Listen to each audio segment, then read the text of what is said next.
दोस्तों, अगर आपको लगता है कि जंगलों में सिर्फ जंगली जानवर ही होते हैं, तो यकीन मानिए आप बहुत बड़ी भूल कर रहे हैं। क्योंकि कुछ जंगलों में शिकार सिर्फ जानवर नहीं होते, इंसान भी होते हैं। आज मैं आपको 2025 की Danish thriller film river of blood की कहानी सुनाने जा रहा हूं। एक ऐसी कहानी जहां कदम कदम पर मौत घात लगाए बैठी है, जहां हर पेड़ के पीछे कोई ना कोई छुपा है और वह कोई इंसान नहीं। इस जंगल में दाखिल होना आसान है, लेकिन बाहर निकलना नामुमकिन। चलो कहानी शुरू करते हैं। घने जंगल में लकड़हारे अपना काम कर रहे थे, लेकिन तभी कुछ ऐसा हुआ जिसने सभी को चौंका दिया।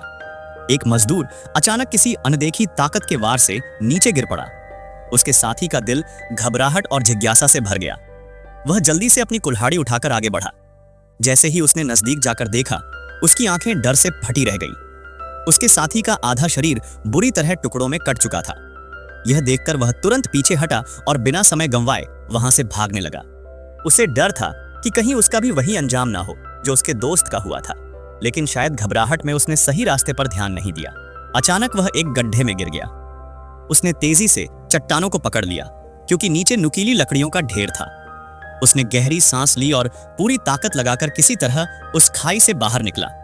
फिर वह अपनी जान बचाने के लिए दोबारा दौड़ पड़ा, लेकिन तभी अचानक उसका पैर फिर से एक और जाल में फंस गया। इस बार वह उल्टा लटक गया और खुद को हवा में झूलता हुआ पाया। धुंधली नजरों से उसने देखा कि एक डरावना आदमी, जिसकी शक्ल बिल्कुल कंकाल जैसी थी, उसकी ओर धीरे धीरे बढ़ रहा था। फिर दृश्य बदलता है। दो युवा जोड़े जंगल में रोमांचक सफर की योजना बना रहे थे। उनमें से किसी ने चिंता जताई कि उनके पास जंगल में जीवित रहने का कोई अनुभव नहीं है। यह तो पैसे देकर मुसीबत मोल लेने जैसा है। लेकिन यात्रा के आयोजक जैक आत्मविश्वास से भरकर अपनी छाती ठोकते हुए बोले, घबराने की कोई जरूरत नहीं, मैंने पहले ही 2 बेहतरीन राफ्ट खरीद लिए हैं। पूरा सफर बस पानी में तैरते हुए मस्ती करने जैसा होगा। यह सुनकर सबकी चिंता दूर हो गई। अगले ही दिन सुबह चारों अपने तय किए गए स्थान पर इकट्ठा हुए जैक ने इस यात्रा के लिए एक खास गाइड भी बुलाया था। अब सभी को सफर को लेकर और भी अधिक विश्वास हो गया था, लेकिन वे यह सोच भी नहीं सकते थे कि वे जिस रास्ते पर चलने वाले हैं वह असल में एक मौत का रास्ता था। गाइड ने खुद को बहुत पेशेवर साबित किया। उसने सबको आदेश दिया कि हर किसी को जीवन रक्षक जैकेट पहननी होगी। इतना ही नहीं, उसने काफी समय देकर सबको राफ्टिंग के सही तरीके भी सिखाए। किसी भी अनहोनी से बचने के लिए उसने सभी के फोन और कीमती सामान एक वाटरप्रूफ बैग में रखने का सुझाव दिया। लेकिन दाढ़ी वाले ताकतवर व्यक्ति जॉनसन ने अपना फोन देने से इनकार कर दिया। वह पूरे सफर की तस्वीरें खींचकर यादें संजोना चाहता था। जब सब तैयार हो गए तो वे नदी के बहाव के साथ जंगल के गहरे हिस्सों की ओर बढ़ने लगे। गाइड ने रास्ते में इस जंगल से जुड़े कुछ रहस्यमय किस्से सुनाने शुरू किए। कई साल पहले इस जंगल में गाइड के दादा अचानक लापता हो गए थे। कुछ लोगों का मानना था कि वे नरभक्षी जनजाति के शिकार हो गए। इस संदेह की पुष्टि तब हुई जब जंगल के अंदर उनके कुछ सामान मिले और वहीं पास में मिले मल में इंसानी हड्डियों के टुकड़े भी देखे गए। गाइड की यह कहानी सुनकर सभी के चेहरे का रंग उड़ गया। माहौल भारी होता देख गाइड ने जल्दी से हंसते हुए सबको आश्वस्त किया, चिंता मत करो नरभक्षी, जंगल के सबसे गहरे हिस्से में रहते हैं। पिछले 100 सालों में किसी भी ग्रामीण ने उन्हें नहीं देखा है। लेकिन फिर उसने धीरे से एक और सच्चाई बताई। हाल के वर्षों में जंगलों की अंधाधुंध कटाई के कारण उनके क्षेत्र लगातार सिकुड़ रहे हैं। शिकार करने के लिए जानवर भी कम होते जा रहे हैं। शायद ज्यादा समय नहीं लगेगा और वे भूख से मर जाएंगे। इसी बीच 2 एडवेंचर ब्लॉगर्स बाइक पर सवार होकर इस जंगल की ओर बढ़ रहे थे। जंगल के प्रवेश द्वार पर एक चेतावनी बोर्ड लगा था, अंदर जाना मना है। लेकिन वे दोनों तो सनसनीखेज कंटेंट के लिए कुछ भी कर सकते थे। ज्यादा व्यूज और फॉलोअर्स पाने के लिए उन्होंने जंगल में घुसने का फैसला कर लिया। लेकिन वे ज्यादा दूर नहीं जा पाए। अचानक एक परछाई तेजी से आई और पुरुष ब्लॉगर का गला चीर दिया। महिला ब्लॉगर ने कुछ अजीब महसूस किया और जब उसने मुड़कर देखा, उसका चेहरा सफेद पड़ गया। उसके साथी का सिर धड़ से अलग किया जा चुका था। डर के मारे वह जोर से चिल्लाई और उल्टी दिशा में भागने लगी। घने जंगल में इधर उधर भटकने के बाद उसे एक काला गुफा दिखा। उसे लगा कि वहां छिपकर वह बच सकती है, लेकिन अंदर घुसते ही उसे महसूस हुआ कि यह कोई आम गुफा नहीं थी। यहाँ की हर चीज अजीब थी, कुछ सही नहीं लग रहा था। डर के मारे उसने जल्दी से अपना फोन निकाला। कोई नेटवर्क नहीं था। अब उसके पास एक ही उपाय था, इमरजेंसी वीडियो रिकॉर्ड करना। लेकिन तभी उसके साथी का कटा हुआ सिर लुढ़कता हुआ उसके पैरों के पास आ गिरा। उसकी रूह कांप गई। उसने तुरंत बाहर भागने की कोशिश की, लेकिन तब तक बहुत देर हो चुकी थी। दूसरी ओर जैक और उसके दोस्त जंगल के खूबसूरत नजारों में इतने खो गए थे। वे मस्ती में इतना मग्न थे कि उनमें से एक ने तो सीधे नदी में छलांग तक लगा दी। उनके कपड़े पूरी तरह भीग चुके थे, इसलिए गाइड ने फैसला किया कि वे जल्द ही किसी उपयुक्त जगह पर कैंप लगाएंगे। रात धीरे धीरे घिरने लगी। गाइड जानता था कि सुनहरे बालों वाली लड़की नरभक्षी जनजाति की कहानियों में काफी रुचि रखती थी, इसलिए उसने फिर से एक नया किस्सा सुनाना शुरू किया। कहते हैं, जब नरभक्षी अपने शिकार को पकड़ लेते हैं तो वे उसे तुरंत नहीं मारते। वे पहले उसे इस हद तक घायल कर देते कि वह भाग ना सके, फिर उनके बच्चे खुद उस शिकार का शिकार करना सीखते। यह तो पूरी तरह जंगली जानवरों की तरह का व्यवहार था। इसी बीच बड़ी दाढ़ी वाला जॉनसन अचानक वहां आ गया। उसने देखा कि उसकी गर्लफ्रेंड गाइड के साथ गहरी बातें कर रही थी। यह देखकर वह चिढ़ गया और बीच में ही उनकी बातचीत रोक दी। इसके बाद सब अपने अपने झूले हिमॉक में सोने चले गए। लेकिन आधी रात के बाद कुछ ऐसा हुआ जिसकी कोई कल्पना भी नहीं कर सकता था। जॉनसन ने जैक की गर्लफ्रेंड के साथ चोरी छिपे मुलाकात की। मतलब इन लोगों के रिश्ते कितने उलझे हुए थे। सुबह होते ही सबकी नींद एक झटके में उड़ गई। जैक गायब था, लेकिन यही नहीं, उनके सारे कीमती सामान जिस बोट राफ्ट में रखे थे वह भी लापता थी। गाइड ने अनुमान लगाया, मुझे लगता है जैक ही पैसे और सामान लेकर भाग गया। लेकिन बाकी लोगों को यह बात हजम नहीं हुई। जैक ऐसा इंसान नहीं था। अब सवाल था, जैक गया तो गया कहां? उन्होंने नदी के किनारे चलकर उसकी तलाश करने का फैसला किया। कुछ ही देर बाद उन्हें एक दोराहा दिखाई दिया। एक रास्ता तेज बहाव वाली नदी की ओर जाता था, दूसरा शांत पानी वाले हिस्से की ओर। जैक को नाव चलानी नहीं आती थी, इसलिए वह शायद शांत पानी की ओर गया होगा, लेकिन गाइड वहां जाने को तैयार नहीं था। आगे जाना खतरनाक हो सकता है, उसने कहा। यह इलाका नरभक्षी जनजाति का क्षेत्र हो सकता है, लेकिन जॉनसन और बाकी लोग इतनी दूर आकर हार मानने को तैयार नहीं थे। उन्होंने गाइड को पैसे 2 गुना देने का वादा किया। अब गाइड के पास कोई चारा नहीं था, इसलिए वह अनमने मन से आगे बढ़ने को राजी हो गया।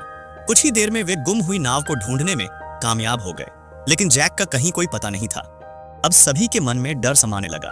क्या जैक के साथ कुछ बुरा हो चुका था? इस बार गाइड ने साफ कह दिया, मैं और आगे नहीं जाऊंगा। लेकिन उसने एक आखिरी मौका दिया, मैं यहां सिर्फ 1 घंटे तक इंतजार करूंगा। अगर जैक तब तक नहीं मिला तो मैं चला जाऊंगा। अब कोई और रास्ता नहीं था। जॉनसन और बाकी 2 लोग अकेले जंगल के भीतर आगे बढ़े, लेकिन कुछ ही कदम बाद उनकी आंखें चौड़ी हो गईं। एक पेड़ के तने पर ताजा खून के धब्बे थे, लेकिन यह साफ नहीं था कि यह खून जैक का था या किसी और का। दूसरी ओर गाइड अकेला नदी किनारे बैठा इंतजार कर रहा था। तभी उसने महसूस किया कि झाड़ियों के पीछे कुछ हलचल हो रही है। एक परछाई उसे जंगल के भीतर दौड़ती हुई दिखाई दी। उसका कलेजा मुंह को आ गया, लेकिन वह डर को दबाकर धीरे धीरे उस ओर बढ़ने लगा। अगले ही पल उसका चेहरा सफेद पड़ गया। उसने कुछ ऐसा देखा जिससे उसके पैरों तले जमीन खिसक गई। जमीन पर कई पुवाल के पुतले पड़े थे, लेकिन वे किसी आम कठपुतली की तरह नहीं थे। वे इंसानों के कपड़े पहने हुए थे। पास के पेड़ से ढेर सारे कैमरे लटके हुए थे। गाइड ने देखा, एक टोपी वही थी जो उसके दादा पहना करते थे। अब तो उसकी रीढ़ में ठंडक दौड़ गई। नहीं, यह सच नहीं हो सकता। वह तुरंत जान बचाने के लिए भागा। वह पूरी रफ्तार से दौड़कर नदी किनारे अपनी नाव तक पहुंचा। उसे लगा कि वह खतरे से बच गया है।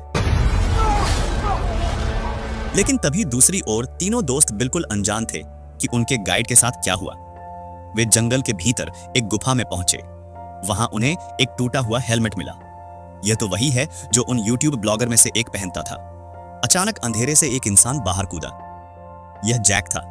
जैक की गर्लफ्रेंड उस पर चिल्लाने लगी, तुम हमें छोड़कर कहां चले गए थे? जैक ने बहाना बनाया, मेरा पेट खराब हो गया था, इसलिए थोड़ी देर के लिए टहलने चला गया। अब जब वह सही सलामत था तो सबने राहत की सांस ली, लेकिन जॉनसन का शक अभी भी बरकरार था। हमें यहां ज्यादा देर नहीं रुकना चाहिए। जैसे ही वे नदी किनारे लौटे, उनका गाइड गायब था। सबने सोचा जरूर वह हमें अकेला छोड़कर भाग गया, लेकिन तभी जॉनसन की नजर पड़ी। ये खून की बूंदें अब सबके होश उड़ गए। क्या हमारा गाइड मारा जा चुका है? अभी वे इस पर सोच ही रहे थे कि यह देखो, नदी में तैरती उनकी बोट खून से सनी हुई थी और जैक ने किनारे पर एक लोहे की कड़ाही देखी जिसमें से धुआं उठ रहा था। जैसे ही वे पास गए और अंदर झांका, उनकी चीखें निकल गई। कड़ाही में जो उबल रहा था वह उनके गाइड का सिर था। अब तो उनके पैर टिकने के बजाय कांपने लगे। हमें यहां से भागना होगा। जॉनसन गुस्से से चीख पड़ा, अगर जैक हमें छोड़कर भागा नहीं होता तो यह सब ना होता। लेकिन वे यह नहीं देख पाए कि एक परछाई धीरे धीरे पानी में उतर गई थी। चारों ने जल्दी से नाव में बैठकर उसे आगे बढ़ाना शुरू किया, लेकिन जैसे ही वे आगे बढ़े, रास्ता बंद था एक गिरा हुआ पेड़ उनकी नाव के सामने था। हमें नाव को उठाकर ले जाना होगा। जॉनसन ने झुक कर देखा कि पानी के नीचे कुछ हिल रहा था। तभी अचानक एक डरावनी आकृति पानी से कूद कर निकली और एक झटके में जॉनसन पर हमला कर दिया गया। अब उनकी जिंदगी और मौत के बीच सिर्फ कुछ सेकंड का फासला था। जॉनसन के दोस्त तुरंत उसकी मदद के लिए कूद पड़े। गोल्डन हेयर गर्ल ने एक भारी पत्थर उठाकर जंगली आदमी के सिर पर दे मारा। इसी मौके का फायदा उठाकर जॉनसन ने चाकू घोंप दिया। आखिरकार वह जंगली आदमी ढेर हो गया। लेकिन जब वे पीछे मुड़े तो देखा उनकी नाव नदी में बहती जा रही थी। अब उनके पास कोई भी वाहन नहीं था। अब हमें पैदल ही चलना होगा। लेकिन उन्हें नहीं पता था कि जिस आदिवासी को उन्होंने मारा था वह मरा नहीं था। उधर जंगल में एक लाल सिर वाला आदिवासी यह सब देख रहा था, लेकिन उसने अपने घायल साथी को बचाने के बजाय एक ही वार में उसकी जान ले ली। फिर उसने कुछ और खौफनाक किया। उसने अपने साथी का दिल निकालकर खाना शुरू कर दिया। यह तो पहले वाले से भी ज्यादा खतरनाक है। जॉनसन और उसके 3 दोस्त अब जंगल में भटक रहे थे, बिना गाइड के, बिना किसी दिशा के। और अब तो रात भी हो गई थी। चारों थककर चूर हो चुके थे। अब वे आदिवासी हमें नहीं ढूंढ रहे होंगे। जॉनसन निश्चिंत था, लेकिन गोल्डन हेयर गर्ल परेशान दिख रही थी। उसने गाइड की बात याद दिलाई। यह आदिवासी जंगली जानवरों की तरह है। वे तभी हमला करते। अभी वे हमें जिंदा छोड़ रहे हैं, लेकिन शायद वे हमें पाल रहे हैं ताकि बाद में हमें शिकार बना सकें। क्या यह तो बहुत बुरा हुआ। अब सबकी रीढ़ में ठंडक दौड़ गई। जैक ने सुझाव दिया, हमें पहरेदारी करनी होगी। हम बारी बारी से जागते रहेंगे। पहले जैक जागा, फिर जॉनसन की बारी आई। लेकिन जॉनसन बोर हो गया। उसने अपना फोन निकाला, लेकिन कोई नेटवर्क नहीं था। जंगल की अंधेरी रात में अजीब सी आवाजें आ रही थी। जॉनसन को एक आइडिया आया। अगर मैं अपने शरीर पर मिट्टी लगा लूं तो शायद वे मुझे ना देख सकें। कई जानवर ऐसा ही करते हैं। और सच में मिट्टी से ढका होने की वजह से रेड हेड आदिवासी उसे नहीं देख सका। अब मैं इसे मार सकता हूं। जॉनसन पीछे से अपने खंजर के साथ धीरे धीरे आगे बढ़ा। लेकिन बेवकूफ, तूने खुद को बहुत ज्यादा ताकतवर समझ लिया। रेड हेड आदिवासी बिजली की तेजी से पलटा और जॉनसन पर हमला कर दिया। जॉनसन को संभलने का मौका ही नहीं मिला। तभी जैक ने आवाज सुनी और बचाने के लिए दौड़ा, लेकिन जैक बस उसे थोड़ा रोक पाया। अचानक जॉनसन का पैर फिसल गया और वह पहाड़ी से लुढ़क गया। जब उसने खुद को संभालकर ऊपर चढ़ने की कोशिश की तो देखा जैक अब रेड हेड आदिवासी की गिरफ्त में था। अब उसे बचाना नामुमकिन था। जॉनसन ने सांस रोककर सामने देखा। 3 और जंगली आदिवासी वहीं खड़े थे। अगर मैं अब कुछ भी करने की कोशिश करूं तो मैं भी मारा जाऊंगा। जॉनसन दबे पांव पीछे हट गया और झाड़ियों में छिप गया। कुछ ही देर बाद जैक को घसीटते हुए आदिवासियों ने अपने गांव ले लिया। वहां एक आदिवासी ने एक ही वार में जैक की एड़ी काट डाली। जैक चीख उठा, लेकिन यह तो बस शुरुआत थी। अब वह उनके बच्चों को शिकार सिखाने का जीवित शिकार बन चुका था। पूरे जंगल में वह दर्द में भागता रहा और फिर एक एक करके उनके बच्चों ने जैक को मार दिया। मैं जैक को बचा नहीं सका। जॉनसन के दिल में गिल्ट था। अगली सुबह उसने दोनों लड़कियों को जगाया और झूठ बोला, जैक नाव ढूंढने गया है, हमें आगे बढ़ना होगा। 7:34 पर उन्हें नहीं पता था कि वे पहले ही आदिवासियों की मुख्य बस्ती में आ चुके थे और कुछ ही देर में एक पहरेदार ने उन्हें देख लिया। भागो। तीनों जान बचाकर भागने लगे, लेकिन जैक की गर्लफ्रेंड सबसे आगे दौड़ रही थी और अचानक वह एक जाल में फंस गई। एक लकड़ी उसके कंधे के आर पार हो गई थी। जॉनसन ने झट से देखा, वहां एक रस्सी है। उसने गोल्डन हेयर गर्ल को रस्सी से नीचे उतारा। उसने अपने खंजर से लकड़ी काट दी और आखिरकार जैक की गर्लफ्रेंड को बचा लिया। लेकिन वे ज्यादा देर रुक नहीं सकते थे। पीछे आदिवासी आ ही रहे थे और सामने था एक गहरा पानी का गड्ढा। अगर यहीं फंसे रहे तो मर जाएंगे। हमें पानी में कूदना होगा। गोल्डन हेयर गर्ल ने बिना सोचे कूद लगा दी। जॉनसन और दूसरी लड़की भी उसके पीछे कूद पड़े। तीनों पानी के बहाव में बहते चले गए। कुछ दूरी पर पानी शांत हो गया और फिर उन्होंने देखा एक नाव भागने का एक आखिरी मौका। वे तेजी से नाव पर चढ़ गए। अब हम बहते बहते बाहर निकल सकते हैं। लेकिन वे पूरे दिन से भूखे थे। थकान के मारे दोनों लड़कियां बेहोश हो गईं। लेकिन जॉनसन नहीं। मैं नहीं सो सकता। वह देख सकता था। कई जगहों पर झाड़ियों में कुछ लोग छिपे हुए थे। वे हमें छोड़ेंगे नहीं। जॉनसन ने अपनी पूरी हिम्मत जुटाई और धीरे धीरे किनारे पर उतरा। फिर उसने अपना फोन निकाला। क्या यह मेरा आखिरी मौका है? जॉनसन ने जल्दी से अपने फोन का कैमरा ऑन किया। अगर मैं नहीं बचा तो कम से कम मेरी कहानी दुनिया तक पहुंचे। लेकिन तभी पीछे से हल्की सी सरसराहट हुई। कोई है? वह धीरे धीरे नजदीक आ रहा था और फिर उसने जॉनसन का फोन उठा लिया। वह स्क्रीन पर वीडियो देखने लगा। बस यही मौका है। जॉनसन ने पूरी ताकत लगाकर पीछे से हमला कर दिया। उसने आदिवासी के हथियार को नीचे गिरा दिया, लेकिन रेड हेड ने झट से उसे पकड़ लिया और लता की रस्सी से उसका गला जकड़ दिया। जॉनसन तड़पने लगा और तभी उसकी नजर पड़ी पेड़ में फंसा हुआ एक खंजर। उसने पूरी ताकत से खंजर निकाला, रस्सी काट दी और फिर वही खंजर रेड हेड की ओर उछाल दिया। ग्राहा रेड हेड चीखते हुए पानी में गिर पड़ा, लेकिन लड़ाई अब भी खत्म नहीं हुई थी। पानी में जॉनसन ने कुछ कठोर चीज पर हाथ मारा, एक तलवार। हाँ, यह रेड हेड की ही तलवार थी। रेड हेड भीगते हुए फिर से उठने की कोशिश कर रहा था, पर जॉनसन ने एक सेकंड भी बर्बाद नहीं किया। रेड हेड की गर्दन कटकर पानी में गिर गई। पर जैसे ही जॉनसन ने सांस ली, पीछे से डरावनी आवाजें आने लगी। दर्जनों आदिवासी किनारे पर खड़े थे। अगर मैं रुका तो वे लड़कियों को भी नहीं छोड़ेंगे। जॉनसन ने आखिरी बार तलवार उठाई और आदिवासियों की तरफ भागा, लेकिन आदिवासियों ने गोल घेरा बना लिया और एक एक करके उस पर वार किया। जॉनसन गिर पड़ा, पर उसका बलिदान बेकार नहीं गया। लड़कियों की नाव बहती चली गई और जल्द ही वे आदिवासियों के इलाके से बाहर निकल गई। कुछ घंटों बाद एक ट्रक ड्राइवर ने उन्हें रास्ते में देखा और बचाकर शहर ले आया। अगर आपको यह कहानी पसंद आई हो तो लाइक जरूर करें, कमेंट करें और बताएं कि अगली कौन सी हॉरर मूवी की स्टोरी आपको चाहिए। सब्सक्राइब करें और नोटिफिकेशन बेल को ऑन कर दें ताकि अगली खौफनाक कहानी आप मिस ना करें।